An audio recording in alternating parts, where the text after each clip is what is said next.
Selamat datang, di depan saya ada Motorola Moto G57 Power. Dan hari ini saya akan menunjukkan kepada Anda bagaimana cara mengaktifkan dan mengatur mode jangan ganggu.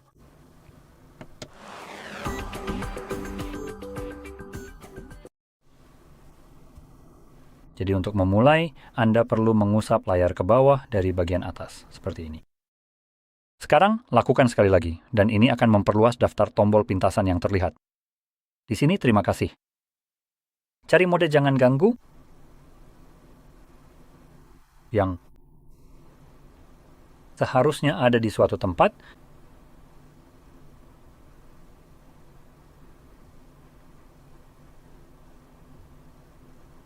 Oh, itu dia. Jadi sebenarnya ini tidak diberi label sebagai mode jangan ganggu.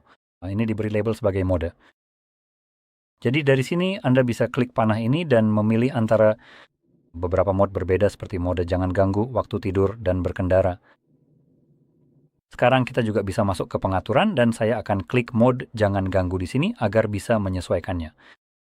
Jadi di sini Anda dapat memilih orang-orang sehingga Anda dapat menentukan siapa yang dapat mengirim pesan kepada Anda. Dan di bagian perpesanan, Anda sebenarnya dapat memilih beberapa kolom sekaligus. Dan kami memiliki kontak yang diberi tanda bintang, yang hanyalah nama untuk kontak favorit, kontak dengan prioritas utama, yang harus Anda tentukan, yang dapat Anda lakukan untuk setiap kontak.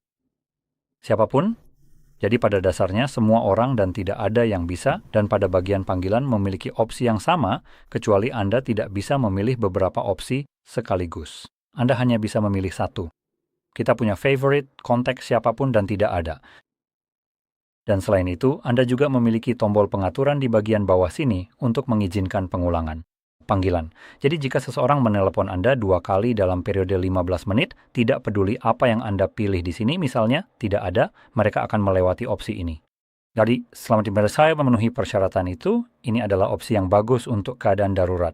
Biasanya orang akan menelpon Anda berulang kali, dan jika mereka tidak termasuk dalam kategori di sini, jelas mereka tidak akan bisa. Apapun yang Anda pilih di sini, mereka tidak akan bisa menghubungi Anda. Namun dengan pengaturan ini, jika mereka menelepon 2 kali, yang biasanya menandakan keadaan darurat, mereka pada dasarnya akan bisa melewati pembatasan ini. Sekarang, kembali lagi, kita juga punya opsi aplikasi, jadi Anda bisa memilih aplikasi yang dikecualikan agar tidak terpengaruh oleh mode ini, yang berarti mereka masih bisa mengirimkan notifikasi kepada Anda. Selanjutnya, ada alarm dan gangguan lain yang bisa Anda tentukan, lalu di bawahnya ada pengaturan tampilan. Jadi ini hanya menentukan bagaimana notifikasi dan hal-hal lain akan ditampilkan di layar Anda. Dan jika Anda menggunakan mode gelap atau hal-hal seperti itu, maka durasi untuk pengaturan cepat. Nah, yang satu ini sebenarnya salah satu yang paling menarik.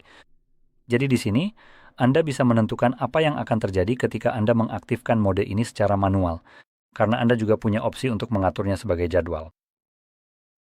Jadi di sini, kita bisa memilih untuk menjalankannya secara permanen sampai Anda mematikannya, yang merupakan opsi default.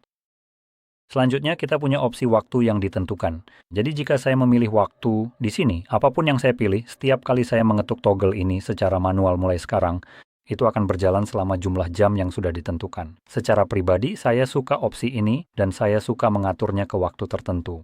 Waktu itu akan mencakup kebutuhan apapun yang saya perlukan sekarang dan di masa depan, dan saya tambahkan sedikit waktu ekstra dari yang mungkin saya butuhkan.